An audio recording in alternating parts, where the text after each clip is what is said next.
अभी जो हमने कैलकुलेशन ऑफ वर्क के बारे में कॉन्सेप्ट सीखा है उसको फिर से एक बार समराइज करते हैं, है ना।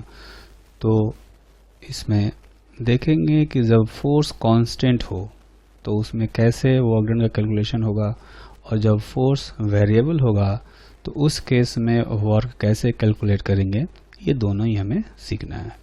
ठीक, तो पहले हम लोग लिखेंगे work done bye constant force.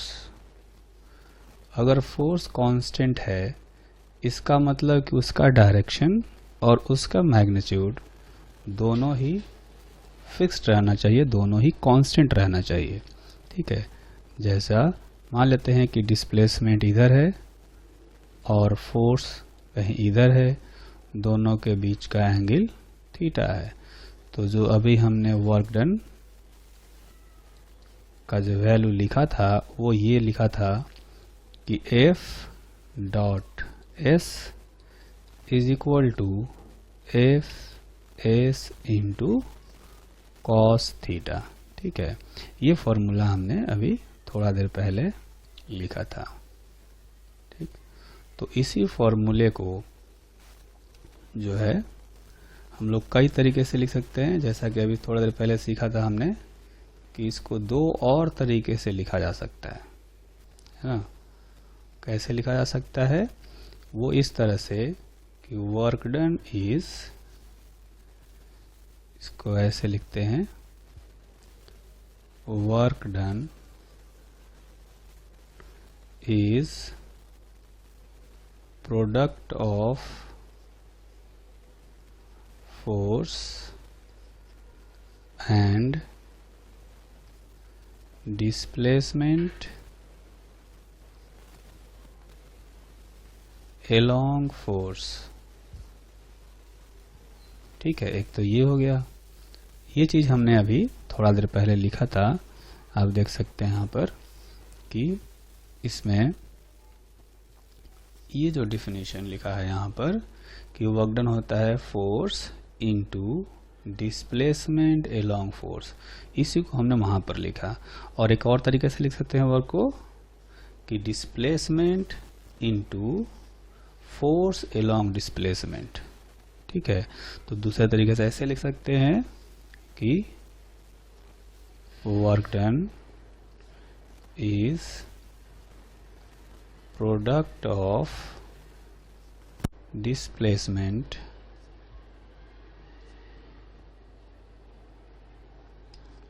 and force along displacement। ठीक है, तो ये कुल मिलाकर के चार तरीके से हम लोग वर्क का कैलकुलेशन कर सकते हैं। अगर वेक्टर फॉर्म में दिया हो तो ये फॉर्मूला अप्लाई करेंगे, अगर दोनों वेक्टर यानी कि फोर्स डिस्प्लेसमेंट का मैग्नीट्यूड दिया हो, एंगल दिया हो, तो इस फॉर्मूले को अप्लाई कर सकते हैं। या अगर हमें फोर्स और डिस्प्लेसमेंट दोनों पता हो तो इन दोनों में से कोई भी एक फॉर्मूला यूज कर सकते हैं। ठीक है, तो इसको हम लोग समझने के लिए एक छोटा सा एग्जाम्पल लेते हैं। ठीक है, इस एग्जाम्पल में आप देखेंगे कि हमने एक फिगर बनाया है। इस फिगर में क्या है कि एक एल लेंथ का स्ट्रिंग है जिसको यहाँ पर फिक्स कर दिया गया है, और दूसरे एंड से एक एम मास का बॉल अटैच कर दिया गया। ठीक है, और इसको जो है हॉरिजॉन्टल पोजीशन से छोड़ा गया ताकि ये वर्टिकल प्लेन में रोटेट कर सकता है। ठीक, तो ये जो बॉल है वो इस तरह से रोटेट करता हुआ नीचे की तरफ आता है। ठीक, तो हमें सिर्फ दो पोजीशन के बीच में, इसको मान लेते हैं कि इनिशियल पोजीशन है और ये है फाइनल पोजीशन। ठीक है, तो इस इनिशियल पोजीशन से इस फाइनल पोजीशन तक के बीच में हमें ग्रेविटी का वर्क डन कैलकुलेट करना है। ठीक है, find work done bye gravity on the ball, on the ball. तो फिगर में आप देखेंगे कि इस बॉल पर जो mg फोर्स लगेगा, जो ग्रेविटेशनल फोर्स लगेगा mg, वो वर्टिकली डाउनवर्ड डायरेक्शन में लगेगा, और इसका जो डिस्प्लेसमेंट हुआ है वो कुछ इस तरह से हुआ, इनिशियल से फाइनल की तरफ ऐसे डिस्प्लेसमेंट हुआ है। तो डिस्प्लेसमेंट का जो मैग्नीट्यूड है वो हो जाएगा √2 इंटू एल। ठीक है, ये 90 डिग्री का एंगल है, स्ट्रिंग का लेंथ एल और एल दिया गया है, तो ये √2l का डिस्प्लेसमेंट होगा। साथ में ये जो एंगल है, ये एंगल हो जाएगा 45 डिग्री। ठीक है, तो ये वाला एंगल भी 45 डिग्री होगा। ठीक है, तो अगर वर्क डन का बात किया जाए, वर्क डन हमें कैलकुलेट करना हो, तो जो 4 फॉर्मूले हमने देखे है ना, पहला फॉर्मूला है कि F.S।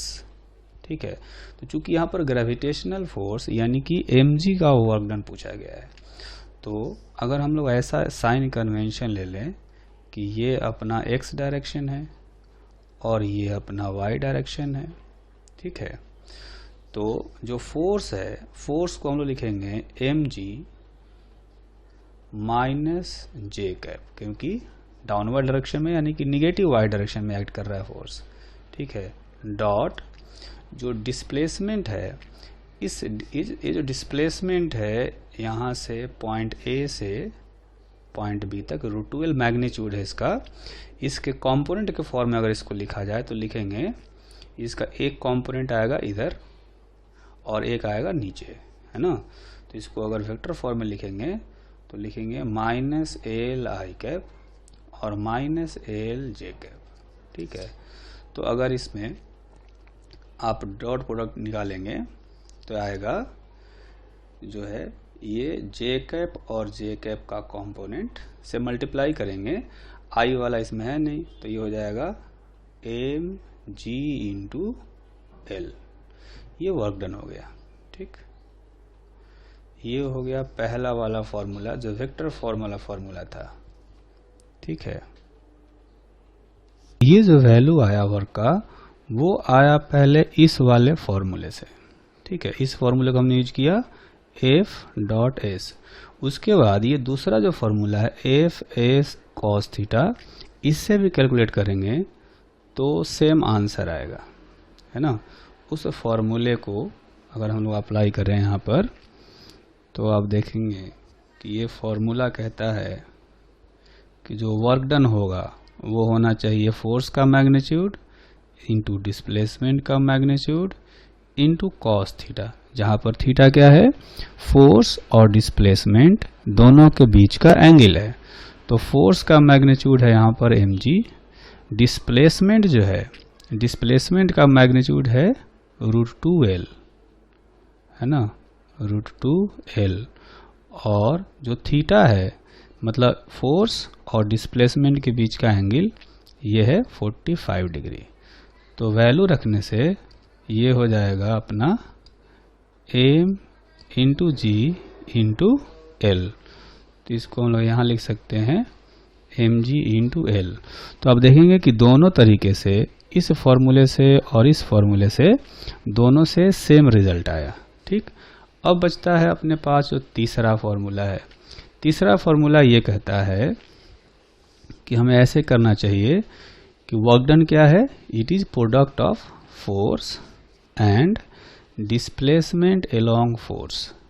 ठीक है, तो आप देखेंगे अगर इस फॉर्मूले को अप्लाई करें, वर्क डन यहाँ पर निकालना हो, तो प्रोडक्ट ऑफ फोर्स, यहाँ पर फोर्स क्या है, mg है, और उनका प्रोडक्ट निकालना किसके साथ में, डिस्प्लेसमेंट अलोंग फोर्स। तो फोर्स जो है वो वर्टिकली डाउनवर्ड डायरेक्शन में एक्ट कर रहा है, तो वर्टिकली डाउनवर्ड डायरेक्शन में यानी फोर्स के डायरेक्शन में कितना डिस्प्लेसमेंट हुआ, तो देखेंगे कि जो पार्टिकल है वो यहाँ से यहाँ आया है, तो डाउनवर्ड डायरेक्शन में टोटल डिस्प्लेसमेंट हुआ है इतना एल के इक्वल। ठीक है, तो डिस्प्लेसमेंट अलोंग फोर्स हो जाएगा एल। तो यहाँ से भी W का जो वर्क डन का जो वैल्यू आया वो आ गया है mgl। ठीक, करेंगे कि जो फोर्थ वाला फॉर्मूला है, जो फोर्थ तरीका है वर्क डन कैलकुलेट करने का, उसको यूज़ करेंगे। तो ये तरीका कहता है कि work done is product of displacement and force along displacement. तो इस फॉर्मूले से अगर कैलकुलेट करें तो पहले हमें लेना है डिस्प्लेसमेंट। डिस्प्लेसमेंट का मतलब हो गया यहाँ पर √2L है, ठीक है, √2L डिस्प्लेसमेंट है, और इसको मल्टीप्लाई करना है, प्रोडक्ट निकालना है किसके साथ में, फोर्स अलोंग डिस्प्लेसमेंट, यानी जो mg है इसका कंपोनेंट डिस्प्लेसमेंट के डायरेक्शन में। तो mg का कंपोनेंट अगर रिजोल्व करेंगे डिस्प्लेसमेंट की तरफ और डिस्प्लेसमेंट के परपेंडिकुलर, तो इसका कंपोनेंट चूंकि एंगल 45 डिग्री है तो इसका कंपोनेंट इस डायरेक्शन में आएगा mg cos 45, ठीक है। तो उसको मल्टीप्लाई करना है हमें यहाँ पर mg cos 45 से, ठीक है। तो आप देखेंगे कि ये भी mgl आ गया। तो इस तरह से हमने देखा कि जो 4 फॉर्मूले हमने सीखे, इन चारों फॉर्मूले से सेम आंसर आता है। अब हमें क्या करना है कि इन चारों में से कोई एक मेथड को अप्लाई करना होगा, जो भी हमें आसान लगता हो, जो भी इजी लगता हो, है ना, उस फॉर्मूले को अप्लाई करेंगे। अगर वेक्टर फॉर्म में दिया गया हो तो हमेशा ये यूज करना है, ठीक। और अगर दोनों वेक्टर यानी फोर्स और डिस्प्लेसमेंट का मैग्नीट्यूड दिया गया हो, एंगल दिया गया, तो ये यूज करेंगे, अदरवाइज ये दोनों यूज कर सकते हैं, ठीक है। ये हो गया। इसके बाद अब इसमें हम एक चीज़ और सीखेंगे कि अगर कोई फोर्स वेरिएबल हो तो फिर किस तरह से उसके कारण से जो वर्क डन होगा वो कैलकुलेट करेंगे। तो आप देखेंगे कि जो दूसरा केस है वो होगा work done by variable force, ठीक है। तो अगर वेरिएबल फोर्स होगा तो हो सकता है कि उसका डायरेक्शन चेंज हो रहा हो सकता है कि उसका मैग्नीट्यूड चेंज हो रहा हो, ठीक है। तो उस केस में हम लोग क्या करते हैं कि जो फोर्स है उसको स्मॉल डिस्प्लेसमेंट के लिए कांस्टेंट माना जाता है ना, और फिर क्या करते हैं, हर छोटे छोटे डिस्प्लेसमेंट के लिए हम लोग वर्क डन निकालते हैं। स्मॉल डिस्प्लेसमेंट dx और फोर्स, इनका डॉट प्रोडक्ट निकाल लेंगे तो इस स्मॉल डिस्प्लेसमेंट में वर्क डन निकल गया। और अगर इसको इंटीग्रेट कर देंगे तो इसका मतलब हुआ कि हर छोटे छोटे डिस्प्लेसमेंट का वर्क डन निकाल करके हम लोग जोड़ रहे हैं, ऐड कर रहे हैं, तो इस तरह से वर्क डन आएगा, ठीक है।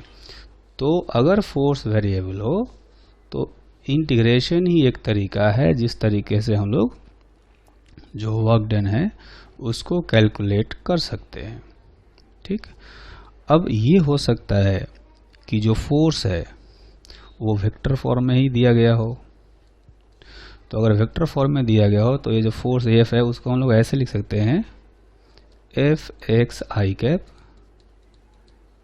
Fy j plus Fz k, ठीक।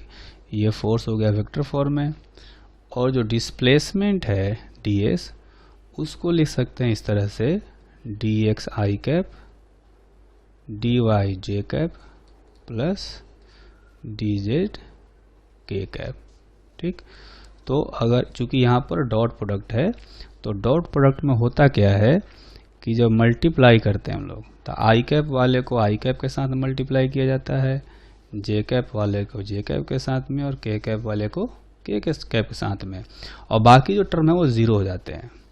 तो यहाँ पर हम लिख सकते हैं Fx dx plus Fy dy plus Fz dz, ठीक है।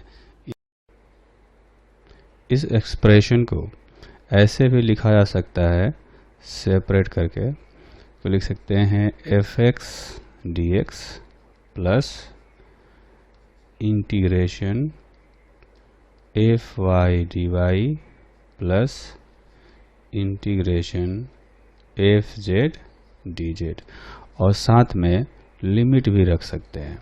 लिमिट हम लोग जब x डायरेक्शन वाले फोर्स की बात करेंगे तो इसमें लिमिट रखेंगे x1 से x2 और जो y डायरेक्शन वाला जो कंपोनेंट है यहाँ पर लिमिट रखेंगे y1 से y2 और यहाँ पर लिमिट रखेंगे z1 से z2।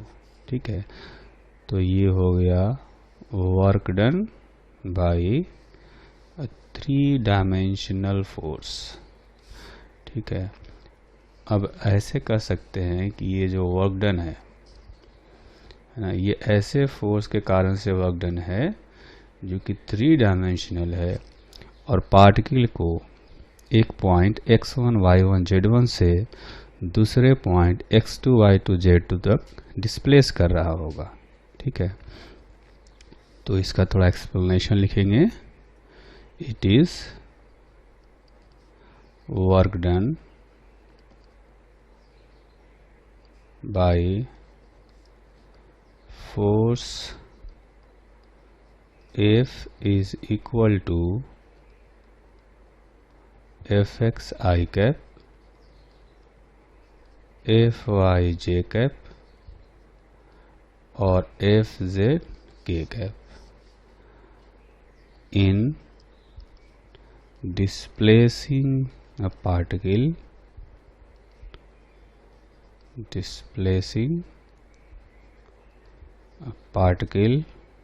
from a point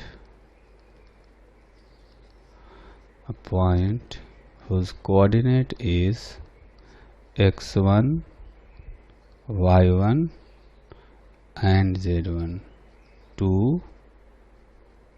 the point whose coordinate is x2 y2 z2। तो कभी भी किसी ऐसे फोर्स के कारण से वर्क डन निकालना हो, है ना, जो कि यहाँ पर दिया गया है, ये 3 डायमेंशनल फोर्स है, जबकि पार्टिकल को इस पॉइंट से लेकर के इस पॉइंट तक डिस्प्लेस किया जा रहा हो। ठीक है, तब हमें ये वाला जो फॉर्मूला है इस फॉर्मूले को यूज़ करना होगा। ठीक, अब ऐसा हो सकता है कि कोई फोर्स 1 डायमेंशनल हो, तो उसके लिए हम क्या करेंगे? फॉर 1 डायमेंशनल फोर्स उसके लिए क्या करेंगे? ऐसा मान लेते हैं कि y और z नहीं हो, तो उस केस में हम लोग क्या करेंगे? यहाँ पर लिखेंगे fx dx, वर्क डन जो होगा वो ये हो जाएगा और इसका लिमिट रखेंगे x1 से x2 तक। ठीक है, 1 डायमेंशनल फोर्स का वर्क डन इस तरह से निकालेंगे अगर x डायरेक्शन में हो, क्योंकि y और z वाले कंपोनेंट 0 होंगे तो ये 2 टर्म पहले ही 0 हो जाएंगे। ऐसा हो सकता है कि सिर्फ y डायरेक्शन में फोर्स लग रहा हो, x और z डायरेक्शन में फोर्स नहीं हो, तो वर्क डन जो होगा सिर्फ वो इस वाले कंपोनेंट के कारण से आएगा, ये टर्म और ये टर्म 0 हो जाएंगे। ठीक है, तो ये तो हो गया 1 डायमेंशनल फोर्स के कारण से वो वर्क डन। कई बार ऐसा होता है कि जो फोर्स है जो कि 1 डायमेंशनल है, तो उसको x और y या z के टर्म में नहीं लिखा जाता, बल्कि उसको r के टर्म में लिखा जाता है। तो उस केस में जो वर्क डन है हम लोग ऐसे लिखते हैं F डॉट dr, जहाँ पर dr जो है वो स्मॉल डिस्प्लेसमेंट है और इसमें लिमिट रखते हैं r1 टू r2। ठीक है, तो ये फाइनली हम लोग कह सकते हैं कि 1 डायमेंशनल फोर्स के कारण से वर्क डन इतना आता है। ठीक है, अब इसमें जो है हम लोग एक एग्जाम्पल करेंगे इस पर बेस्ड। पहले एग्जाम्पल करते हैं 3 डायमेंशनल फोर्स के कारण से वर्क डन कैलकुलेट करने वाला, फिर 1 डायमेंशनल फोर्स के कारण से वर्क डन कैलकुलेट करने वाला भी एक एग्जाम्पल करेंगे। तो 3 डायमेंशनल फोर्स के कारण से जो वर्क डन होगा उस पर बेस्ड एक एग्जाम्पल ये है कि हमें एक फोर्स दिया गया है F is equal to x I cap y j cap is applied on a particle and particle gets displaced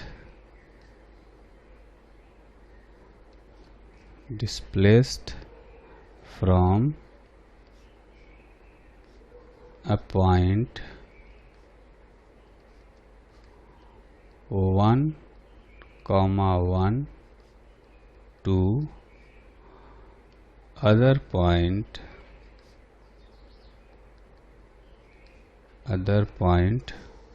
whose coordinate is 5, 5। ठीक है, तो इस तरह से हम कह सकते हैं कि ये जो फोर्स है एक्चुअली में 2 डायमेंशनल फोर्स हो गया। तो इसके कारण से वर्क डन निकालना होगा, तो हम लोग फॉर्मूला यही वाला अप्लाई करेंगे। ये जो फॉर्मूला हमने डिराइव किया है W is equal to fx dx और fy dy, ये वाला टर्म नहीं है तो वो टर्म 0 हो जाएगा। ठीक, तो इसको ऐसे लिखते हैं, work done is equal to fx dx plus fy dy। और इसमें जब हम लोग लिमिट रखेंगे तो देखेंगे कि जो पॉइंट का, जो जर्नी का जो इनिशियल पॉइंट है वो ये है और फाइनल पॉइंट ये है। तो इनिशियल पॉइंट का x कोऑर्डिनेट है 1, तो इसका x वाले डायरेक्शन में लोअर लिमिट x का रखेंगे 1 और अपर लिमिट रखेंगे फाइनल पॉइंट का x कोऑर्डिनेट 1 to 5। उसी तरह से y डायरेक्शन में देखेंगे तो इनिशियल पॉइंट का कोऑर्डिनेट है 1 और फाइनल पॉइंट का कोऑर्डिनेट है 5। ठीक है, तो इसको इंटीग्रेशन करने के लिए fx और fy के वैल्यूज रखेंगे। तो fx जो है वो दिया गया है x इंटू dx और fy जो है वो है y इंटू dy। और इसमें लिमिट हमने अभी रखा है 1 to 5, है ना। तो इसमें ऐसा करेंगे कि लिमिट हो गया 1 to 5 और यहाँ भी 1 to 5। ठीक, तो जैसा कि देख सकते हैं x dx का इंटीग्रेशन कितना आएगा, x स्क्वायर बाई 2 और इसमें लिमिट रखेंगे 1 to 5 प्लस इसमें भी लिमिट रखेंगे y स्क्वायर बाई 2 और इसमें हम लोग लिमिट रखेंगे 1 to 5। ठीक है, तो ये आ जाएगा 25/2 माइनस 1/2 लिमिट रखने पर, प्लस इसमें भी लिमिट रखेंगे तो आएगा 25/2 माइनस 1/2। ठीक है, तो अल्टीमेटली जो है ये वाला टर्म आएगा 24/2 प्लस 24/2 यानी कि 24 जूल, ये आ जाएगा वर्क डन। ठीक है, तो जिस तरह से हमने 2 डायमेंशनल फोर्स के कारण से वर्क डन कैलकुलेट किया, उसी तरीके से 3 डायमेंशनल फोर्स के कारण से भी वर्क डन कैलकुलेट कर सकते हैं। ठीक है, और 1 डायमेंशनल फोर्स के कारण से भी कर सकते हैं। तो एक एग्जांपल लेते हैं 1 डायमेंशनल फोर्स वाले का। ठीक है, तो यहाँ पर हमें दिया गया है कि force F is equal to 3x square plus 2x is applied on a particle, then find work done by this force,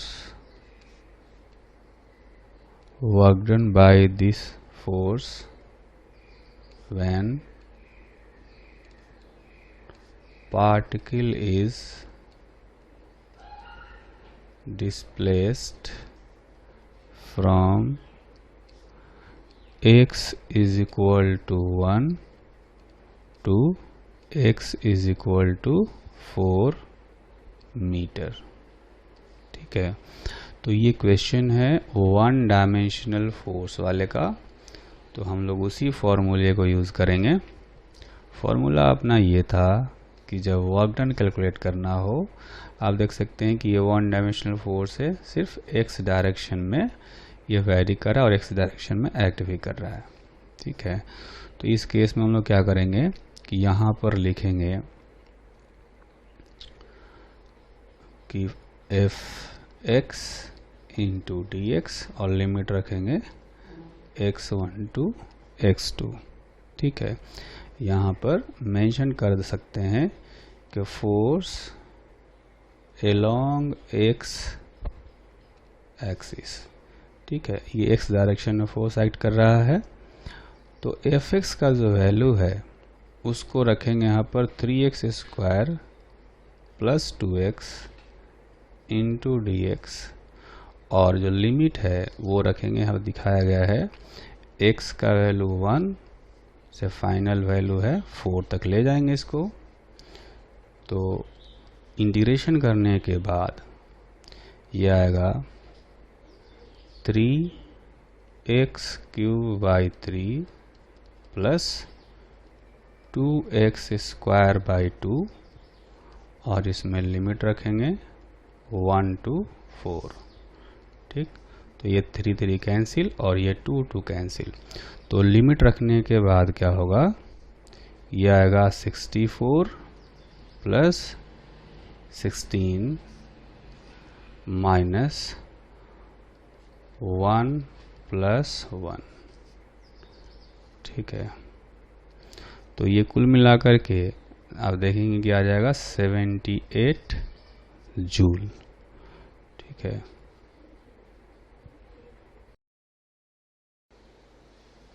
तो नेक्स्ट एग्जाम्पल करते हैं। इस एग्जाम्पल में हमें ये कहा गया है कि force F is equal to Y I cap plus X J cap is applied on a particle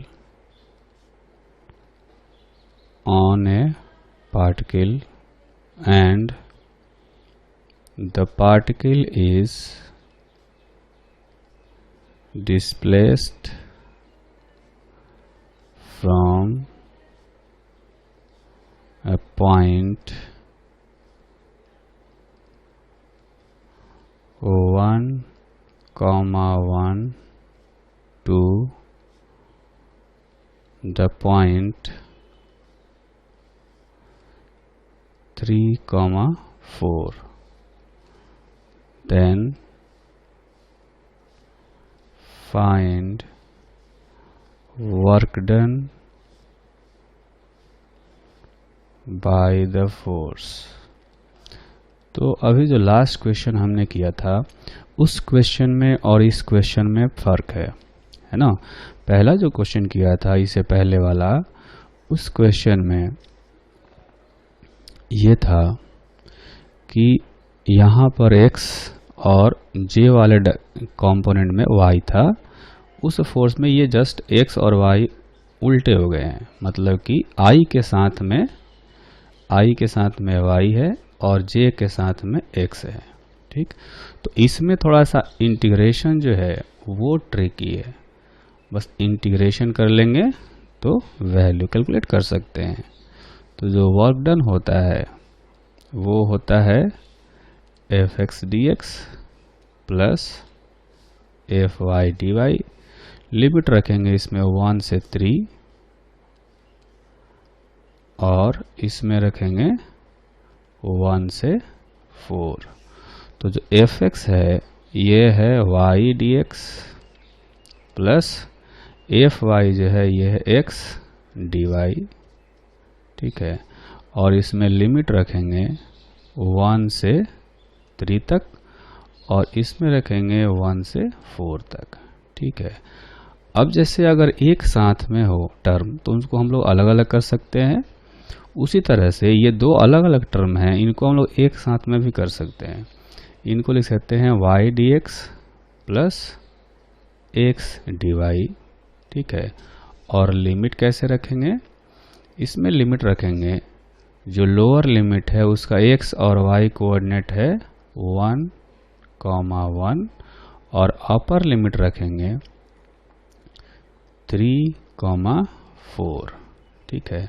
लेकिन अब हमें इसका इंटीग्रेशन करना है। तो इंटीग्रेशन करने के लिए क्या कर सकते हैं कि ये जो टर्म है y dx plus x dy, इसको हम लोग ऐसे लिख सकते हैं differentiation of x into y। ठीक है।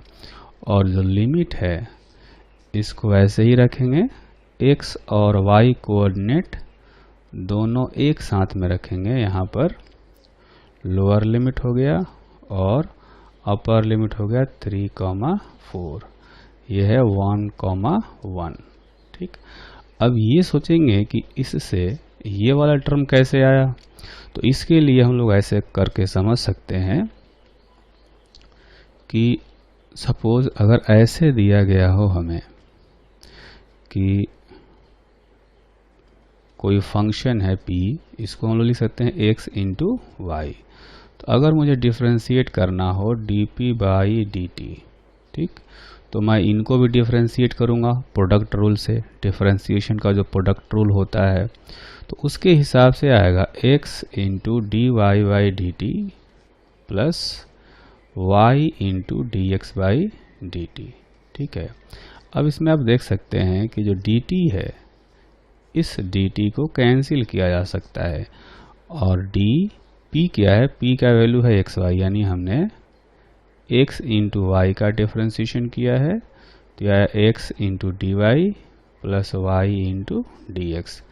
तो आप देखेंगे कि एग्जैक्टली ये वाला जो टर्म है यही टर्म यहाँ पर है और ये जो टर्म है इसको हमने यहाँ पर लिखा है। क्योंकि ये और ये दोनों इक्वल हैं इसलिए इसको मैं ऐसे लिख सकता हूँ। ठीक है। अब जो है हमें इसका इंटीग्रेशन करना है, तो इसका इंटीग्रेशन जो है आसान है। कैसे? तो आप देखेंगे कि जैसा कि हम जानते हैं कि dx का इंटीग्रेशन x हो जाता है, उसी तरह से dy का इंटीग्रेशन y हो जाता है, तो उसी तरह से dx इंटू वाई का जो इंटीग्रेशन होगा वो x इंटू वाई हो जाएगा। ठीक। और यहाँ पर हम लोग क्या करेंगे कि लिमिट रखेंगे। तो लिमिट दोनों ही कोऑर्डिनेट रखने पड़ेंगे 1, 1 और अपर लिमिट रखेंगे 3, 4। ठीक है। तो लिमिट रखने के बाद क्या होगा, यहाँ पर x और y के पहले अपर लिमिट रखेंगे तो लिखेंगे 3 इंटू 4 माइनस, फिर x और y दोनों के लोअर लिमिट रखेंगे तो लिखेंगे 1 इंटू 1। तो ये हो गया 12 माइनस 1 दैट इज 11 जूल। ठीक है। तो ये क्वेश्चन थोड़ा सा ट्रिकी क्वेश्चन था और ट्रिकी किस मामले में था, सिर्फ इंटीग्रेशन है। बाकी जो हमने पहले सीखा है वही चीज़ यहाँ भी अप्लाई करना है। ठीक। एक और छोटा सा क्वेश्चन करते हैं 1 डायमेंशनल फोर्स पर बेस्ड। ठीक है। ऐसा कर सकते हैं कि यह force F is equal to 3r square is acting in a fixed direction and the object is displaced in that direction from R1 is equal to 2 metre to R2 is equal to 4 metre. ठीक है, तो one dimensional force वाला जो formula हमने सीखा था वही वाला फॉर्मूला यहाँ पर अप्लाई कर सकते हैं। हमने दो फॉर्मूला सीखे थे, एक ये वाला, इस पर बेस्ड एक क्वेश्चन हमने कर लिया है, और हमने कहा था कि वन डायमेंशनल फोर्स को कई बार ऐसे भी लिखा जाता है आर के टर्म में। तो एफ डॉट डी आर, इस फॉर्मूले को अप्लाई करके भी क्वेश्चन कर सकते हैं। तो ये जो क्वेश्चन हम लोग कर रहे हैं आखिरी वाला, उसमें ये वाला फॉर्मूला जो है ये अप्लीकेबल होगा। तो कैसे अप्लाई करेंगे इसको, इसमें आप देखेंगे कि जो वर्क डन होगा, है ना, वर्क डन को हम लोग लिख सकते हैं इस तरह से, एफ डॉट डी आर, और एफ का जो वैल्यू यहाँ बताया गया है वो है 3r स्क्वायर, है ना, 3r स्क्वायर है इंटू डी आर। अब इसमें r का लिमिट रखना हो तो 2 से 4 तक लिमिट रखेंगे, 2 to 4। तो इंटीग्रेशन करने के बाद क्या होगा कि इसकी जो वैल्यू आएगी वो कुछ इस तरह से आएगी, आर स्क्वायर का इंटीग्रेशन हो जाएगा आर क्यूब बाई 3, 2 to 4। तो ये 3 और ये 3 कैंसिल हो गया। लिमिट रखने के बाद क्या होगा, इसमें रखेंगे, ये आएगा 64 माइनस 8। ठीक है, तो ये हो गया 56 जूल। वर्क डन कैलकुलेट करने का जो थर्ड मेथड है वो है ग्राफिकल मेथड। हम लोग क्या करते हैं कि फोर्स और डिस्प्लेसमेंट का जो ग्राफ होता है उसका एरिया से वर्क डन कैलकुलेट किया जाता है। Work done by force versus displacement graph. तो अगर फोर्स और डिस्प्लेसमेंट का ग्राफ हमें दिया गया हो, सपोज ये जो है ये फोर्स वाला एक्सिस है, वाई एक्सिस पर हम लोग रख देते हैं फोर्स और एक्स एक्सिस पर रख देते हैं डिस्प्लेसमेंट। ठीक, मान लेते हैं कि इसका जो ग्राफ है वो कुछ इस टाइप का है। तो इस ग्राफ का एरिया निकालना हो, area under force versus displacement graph is equal to, आप देखेंगे कि जो एरिया होता है उसको हम लोग इंटीग्रेशन से कैलकुलेट करते हैं। तो यहाँ पर इंटीग्रेशन से एफ इंटू डी एस ऐसे कैलकुलेट करेंगे। और अभी हमने क्या सीखा है कि एफ डॉट डी आर या एफ डॉट डी एस ये वर्क डन भी बताता है। तो ये कहा जा सकता है कि area under force versus displacement graph gives work done by the force. So area under force versus displacement graph gives work done by the force। ठीक, अब इसमें ये हो सकता है कि जो लिमिट दिया गया हो कि कहाँ से कहाँ तक डिस्प्लेसमेंट का निकालना है वर्क डन, सिर्फ उतने ही लिमिट तक का एरिया हम लोग कैलकुलेट करते हैं। ठीक है, जैसे कि ये कहा गया है कि अगर S1 से लेकर के S2 तक हमें वर्क डन कैलकुलेट करना है, ये S1 से S2 तक, तो हम क्या करेंगे, सिर्फ इतना दूर का एरिया कैलकुलेट करेंगे। ठीक, तो अब ऐसा करते हैं कि इस ग्राफ वाले मेथड पर बेस्ट एक एग्जांपल कर लेते हैं।